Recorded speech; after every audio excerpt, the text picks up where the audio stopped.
So, to retrace our steps, let us look at one of the solutions of the algebraic homogeneous equation. Let us say we pick Sk.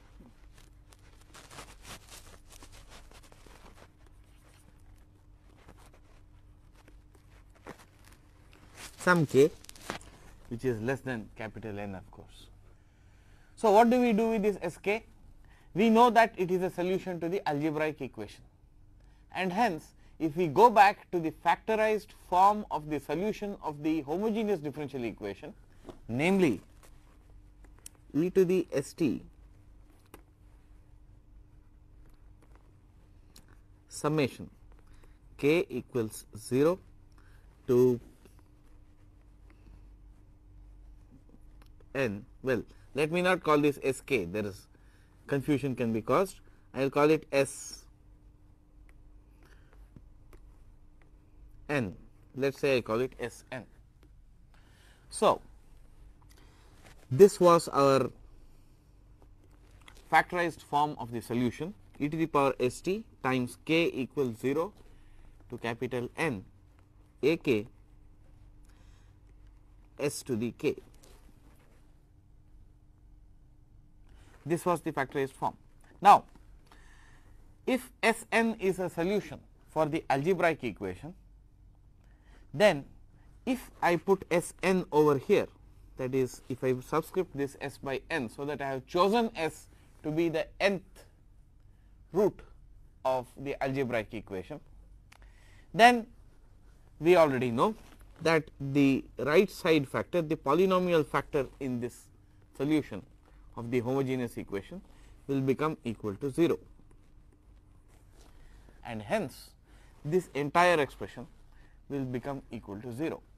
So, if I write n in both these places, that is, if I use S equal to S n,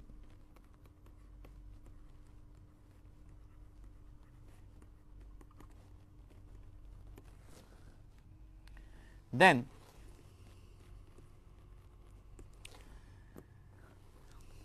the expression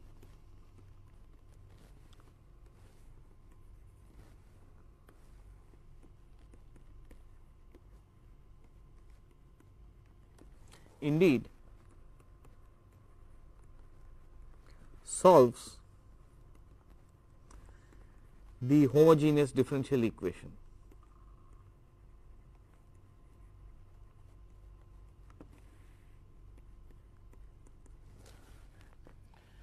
Thus, after I have put S equal to S n in this entire expression, e to the power S n t times summation k equals 0 to capital N a k S n to the k, this entire thing evaluates to 0, because as I said, the polynomial factor evaluates to 0. Thus, we seem to have found a solution to the differential equation. The original differential equation, if we recall, we are taking now our second step backwards. We have moved from the homogeneous algebraic equation and reached the homogeneous differential equation, the solution of the homogeneous differential equation. Now, we want to go further, but to recall where we are exactly, let us now see that when you have the homogeneous differential equation as a k dk y t to dt k, k equals 0 to n, this was our homogeneous differential equation. When the right side is set to 0, then we know that if you use y t equals e to the power s n t, then this equation is indeed solved.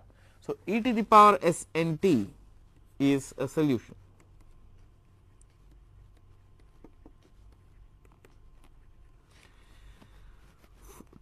For the homogeneous equation. That is nice. We have managed to solve something at least after having gone round and round. We have solved something at least.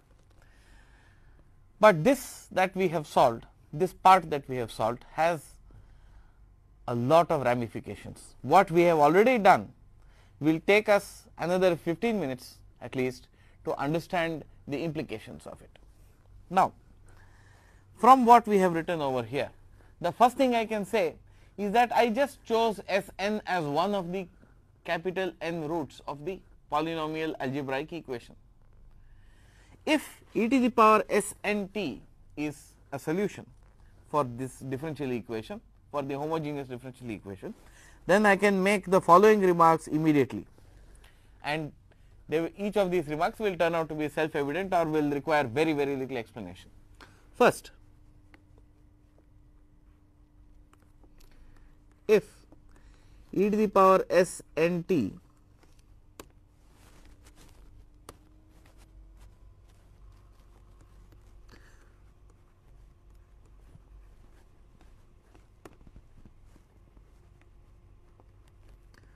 solves the homogeneous equation, then inevitably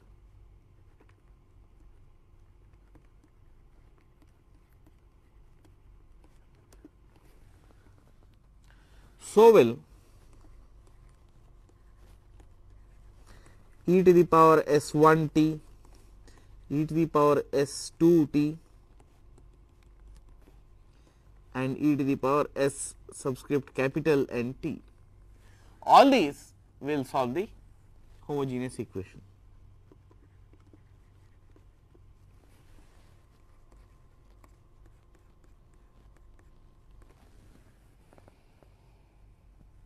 So, we did not get one solution for the homogeneous equation like we wanted, we already got capital N solutions,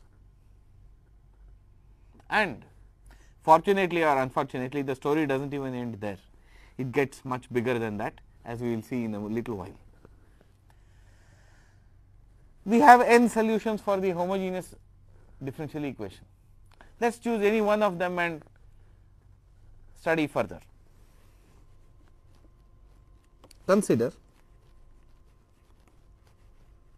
the solution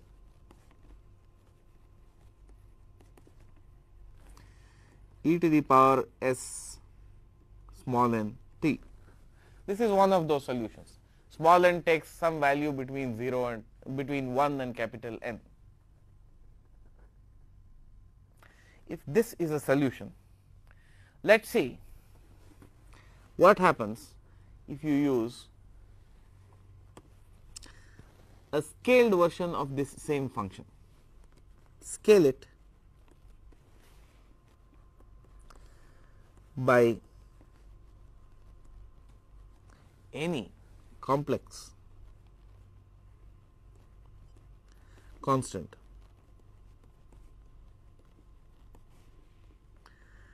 say C to get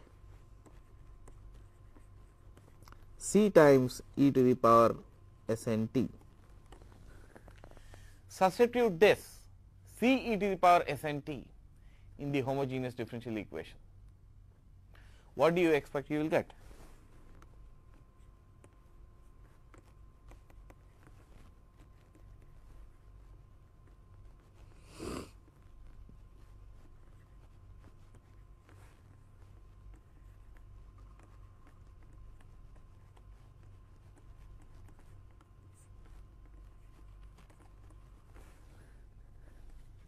This is what we have, and what is this equal to?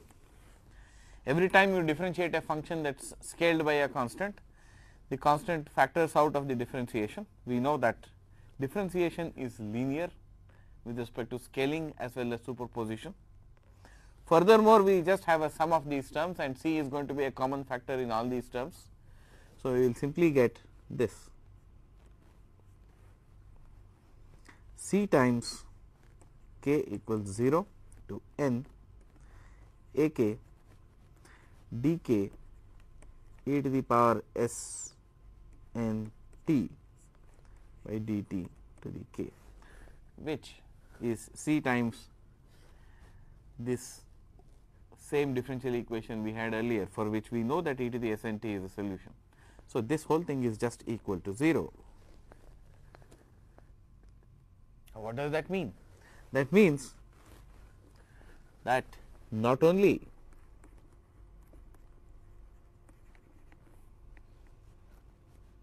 are e to the power s n t, n equals 1, 2 up to n solutions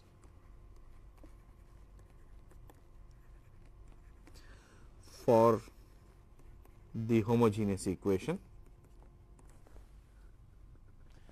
so are, or rather also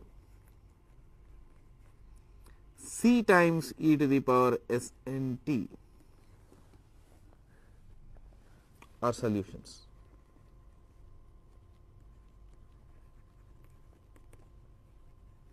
And remember, we can put any value for c. C is a constant, but it is what we call an arbitrary constant. C is an arbitrary constant.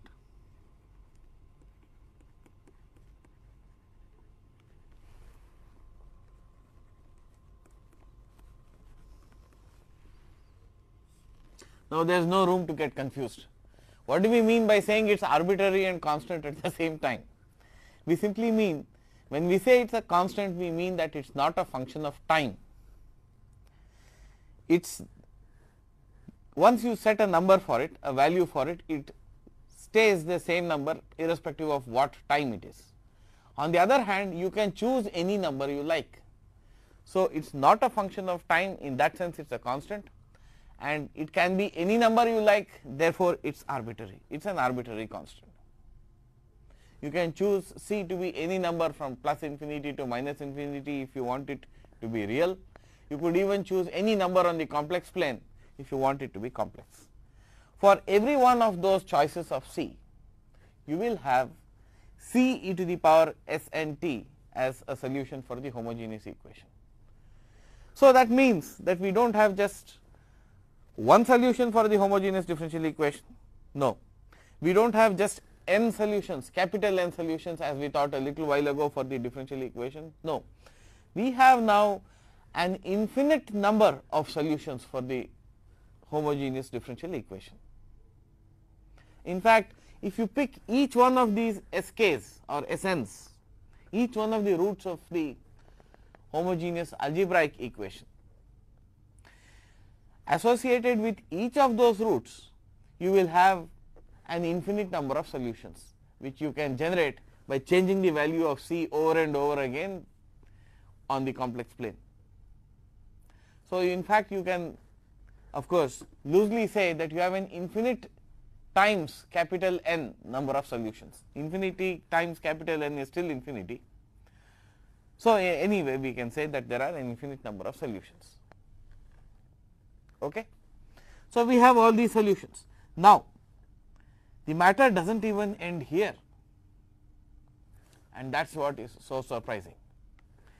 Let me now make the final most general statement that will truly define the scope of the solutions of the homogeneous differential equation.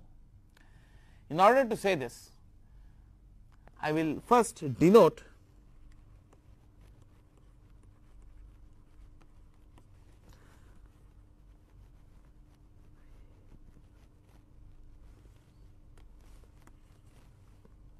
by phi t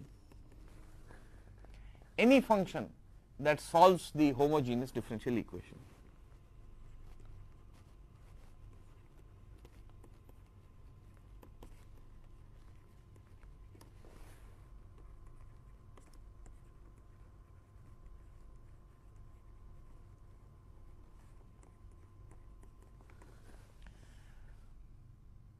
So, we already know that there are a multitude of these phi t's. I can have phi 1 t, I can have phi 2 t, I can have phi 3 t, each one different from the other. For example, I can choose phi 1 t equals 2 e to the power s 1 t. I can choose phi 2 t equals pi times e to the power s 4 t. Pi is a constant, arbitrary constant, so I chose it to be pi. then 2 is another constant, and here I have chosen the root S1 of the algebraic equation. Here I have chosen the root S4 of the algebraic equation. So, in spite of all this variability and all this freedom I have, phi 1 t solves the homogeneous equation, phi 2 t also solves the homogeneous equation.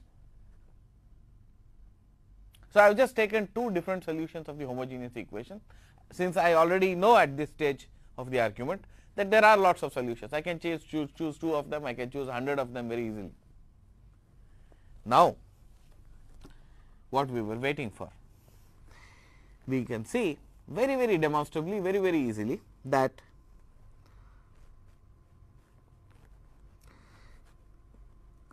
phi 1 t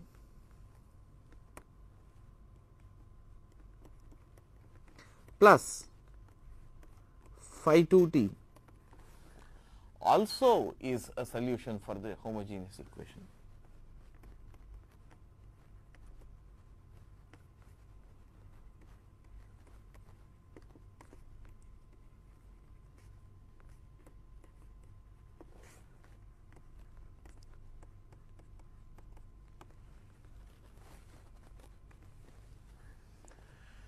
Remember that phi 1 t and phi 2 t are certainly distinct functions.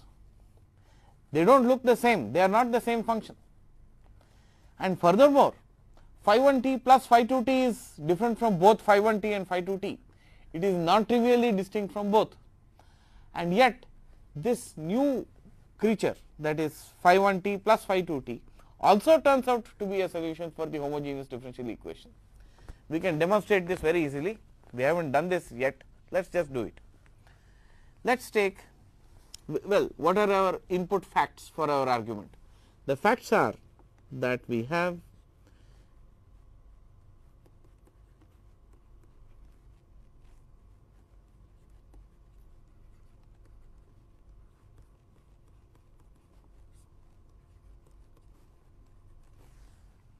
this, since phi 1 t is a solution by assumption for the differential equation, this equals 0.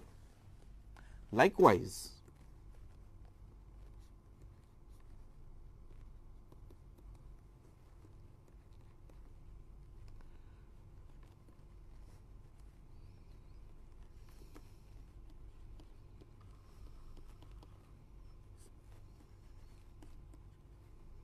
this is also equal to 0, because phi 2 t is also a solution. Now, let us see what happens if we apply phi 1 t and phi 2 t simultaneously, that is, add them, superpose them and consider them to be a solution for the equation. Let us see if it is still a solution.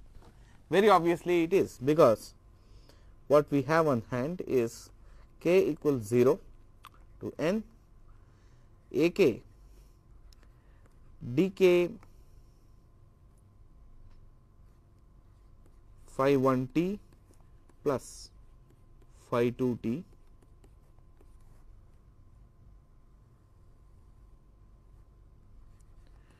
by dt to the k. This is what we want to examine. Is this a solution? We suspect it is, and we want to prove this. What is this equal to? This is equal to the summation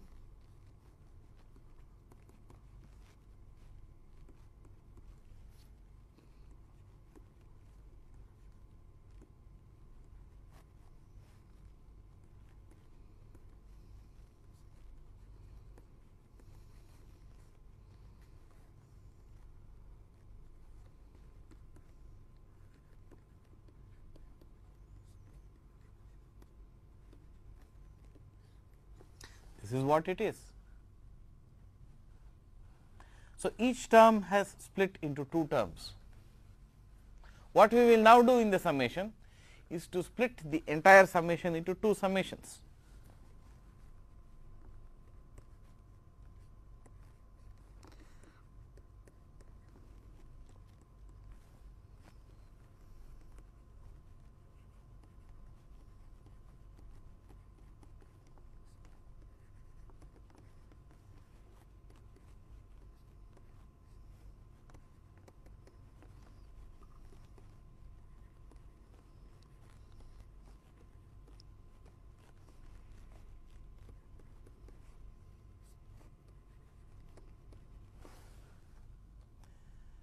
Now, we already know that phi 1 and phi 2 are solutions for the homogeneous equation.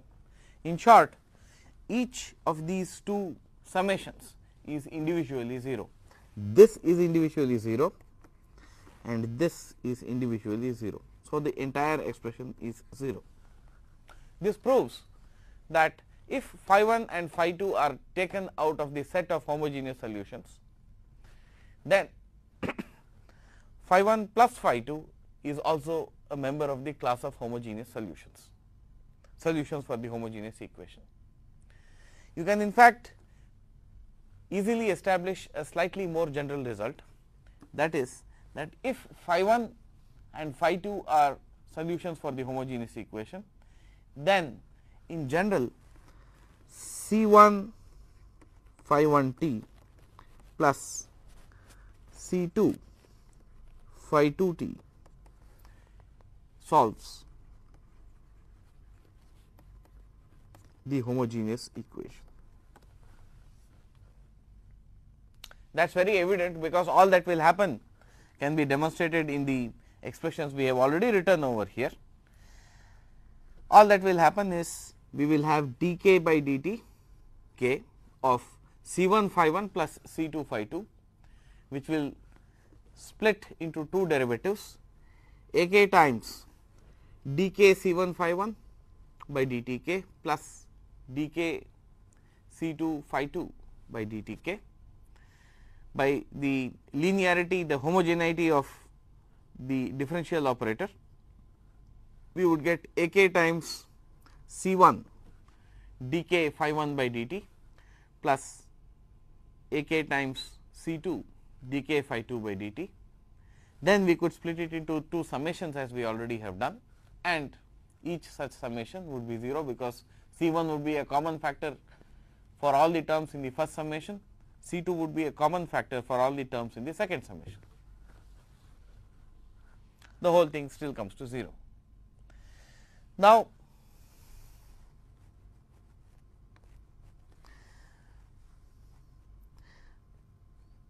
this brings us to a realization of the vastness of the collection of solutions, of the family of solutions for a homogeneous differential equation.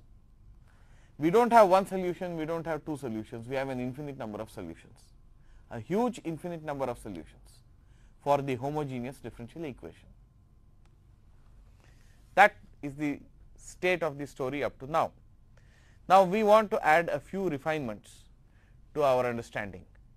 We want to see whether we can somehow understand the relationship between the different solutions. It is not the case that though there are an infinite number of solutions, all the solutions are arbitrarily related to each other, or are arbitrarily different from each other. They are all related to each other in a very nice manner.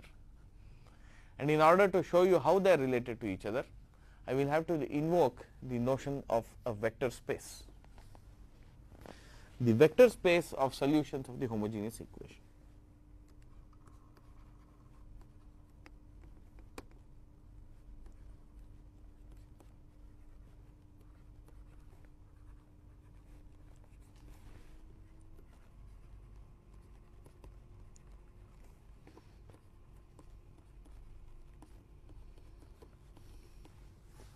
The vector space of solutions to the homogeneous equation. Well, if you do not know what is a vector space, do not worry too much about what I am about to say. If you do, you will be happy to understand that this set of solutions to the homogeneous equation constitute a vector space. A vector space resembles our 3-dimensional physical space. An n-dimensional vector space has n orthogonal axes.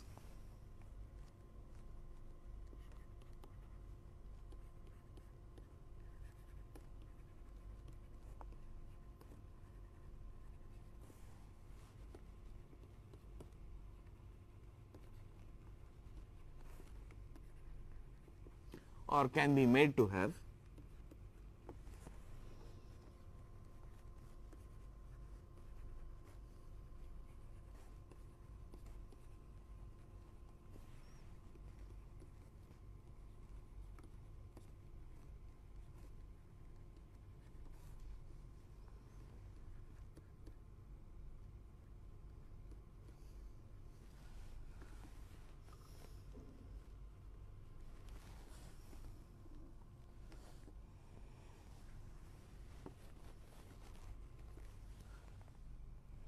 each axis is identified with a so called basis function, which you would normally call a unit vector in that direction.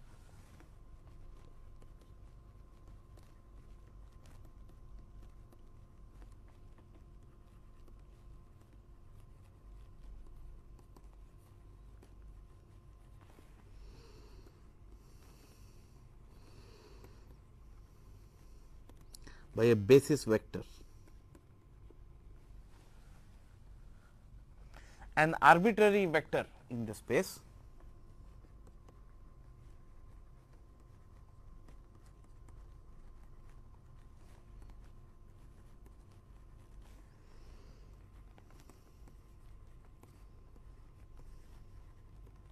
that is to say an arbitrary point in the space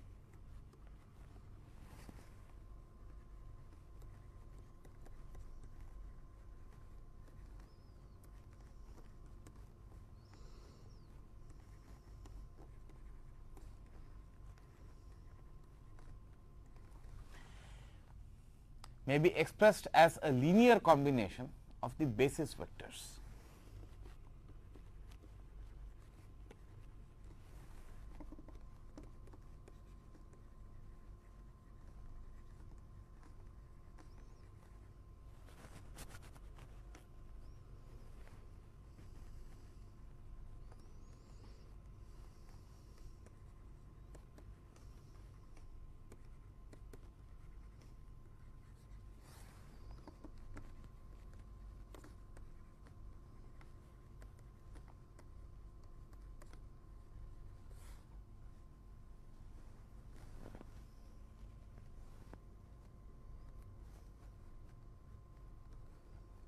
So, I have just numbered the points.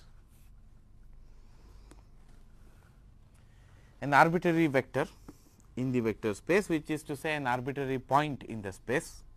Each point in the vector space is a vector in its own right, may be expressed as a linear combination of the basis vectors, where, or let's make a new point, the weights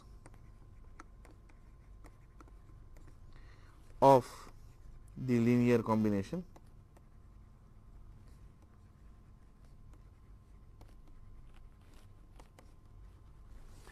are called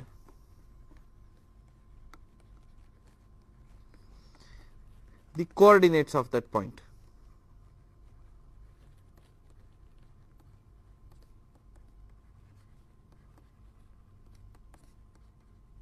Or of that vector.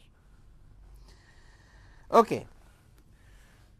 So, now what is all this talk of vector space got to do with the set of solutions of the homogeneous equation? What it has got to do is just this: we can organize all these huge number of solutions into the structure of a vector space simply as follows.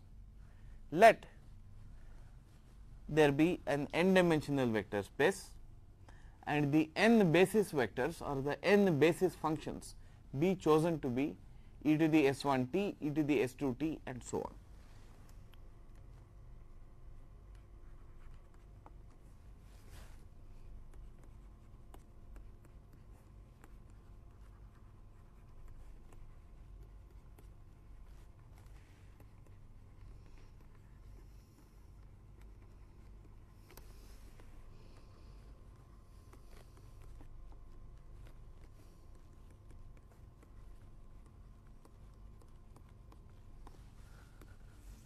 So, if we choose these as the basis vectors, then clearly we can see that not only are each of these basis vectors solutions for the homogeneous equation, but any linear combination of these basis vectors is a point that lies in the same vector space on the one hand, and from our knowledge of whatever we have just learnt in the last half hour, is also a solution for the differential equation, for the homogeneous differential equation. Then in short we can say that each basis vector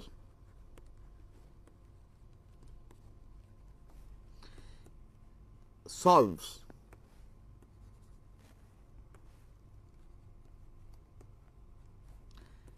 the homogeneous equation.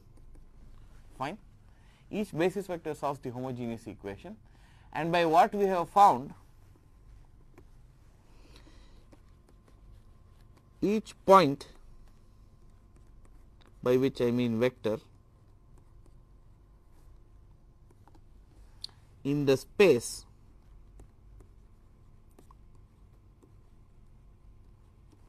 which has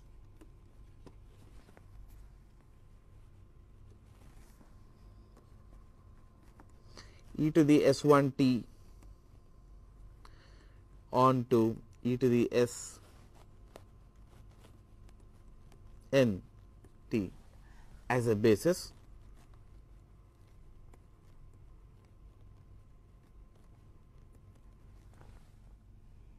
may be expressed as a linear combination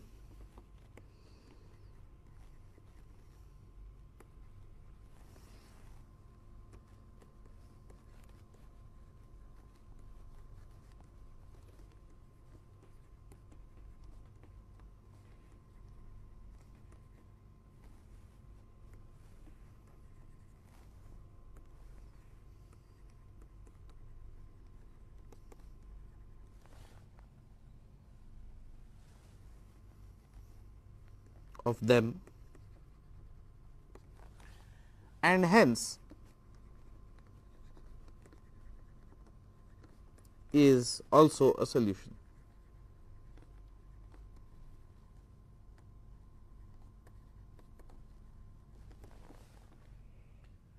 So, we have constructed a vector space whose basis vectors are the fundamental solutions, the most basic solutions we got, e to the s1 t, e to the s2 t on up to e to the sn t.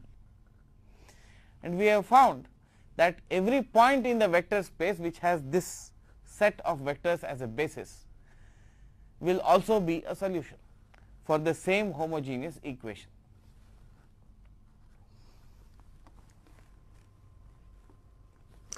So, the concluding remark, the enlightening remark is that thus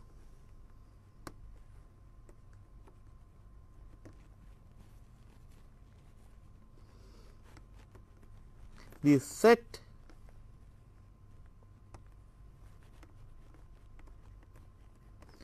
of all solutions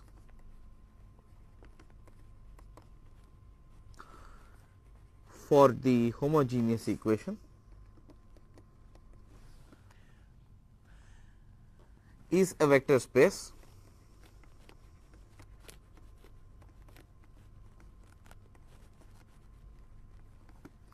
in which e to the power s k t, k equals 1 to n, can serve as a basis.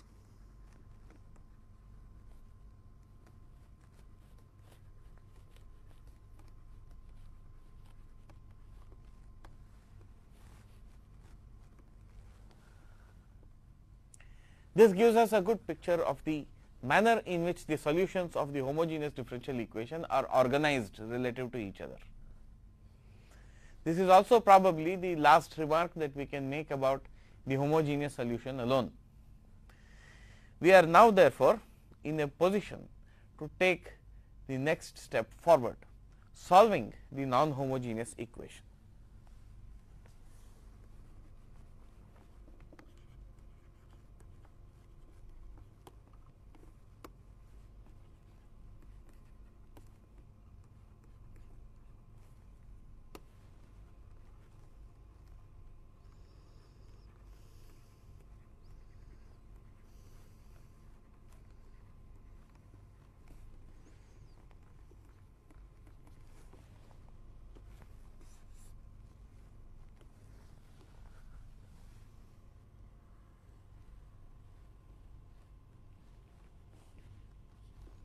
What was the non-homogeneous differential equation? This was the original differential equation, where we had a non-zero forcing function x t. So, let us write it out.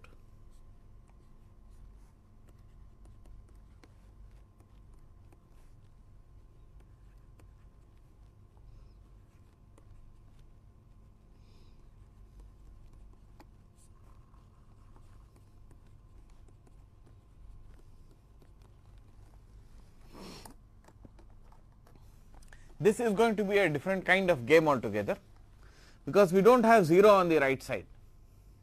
Because we do not have 0 on the right side, there are lots of things we did earlier which we cannot do now. Our approach in trying to understand what sort of functions can be substituted for yt that will ensure that the left hand side evaluates to xt for every instant of time is therefore going to be governed by other considerations. We want to know how we can do this. Before we even begin, in order to simplify the exercise, we will have to make certain assumptions, some constraining assumptions which will allow us to proceed.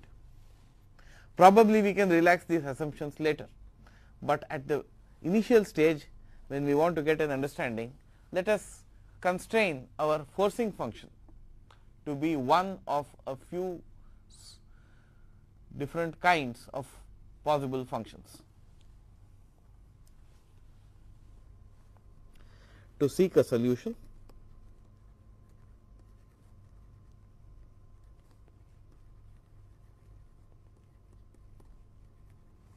the non-homogeneous differential equation we will abbreviate to NHE, the non-homogeneous equation. To seek a solution for the NHE,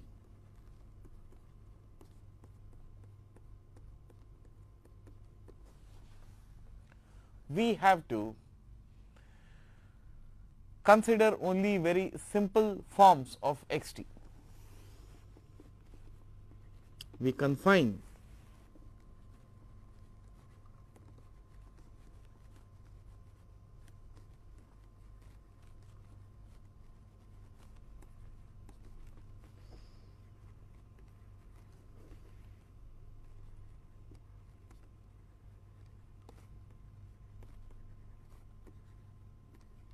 simple cases for xt. What are these simple cases? What constitutes a simple case? The answer is the following. We want to consider such xt's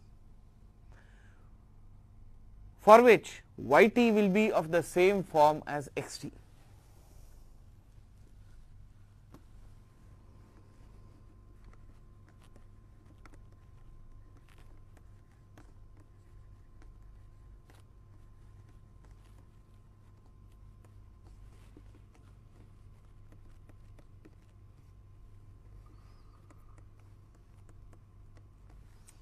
We want to consider such functions xt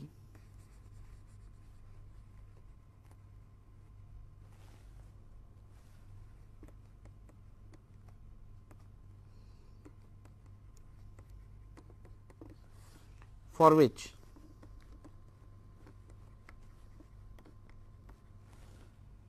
yt can take the same form as xt.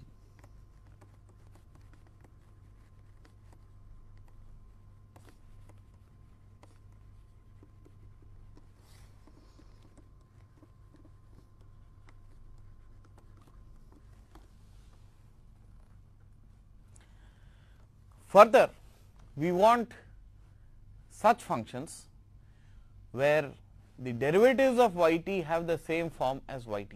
So, this what we have just written we shall call the first constraint. Moving on to write the second constraint, we will say we would also like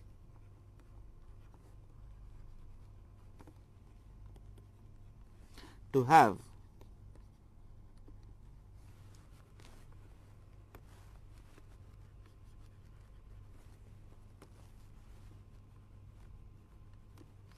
such a yt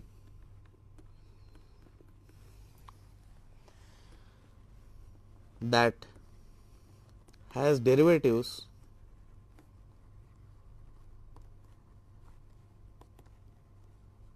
of the same form as itself.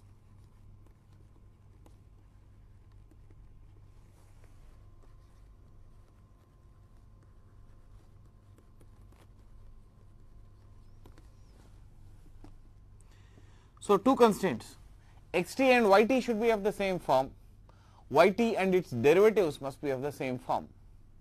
Now, what sort of functions satisfy these constraints?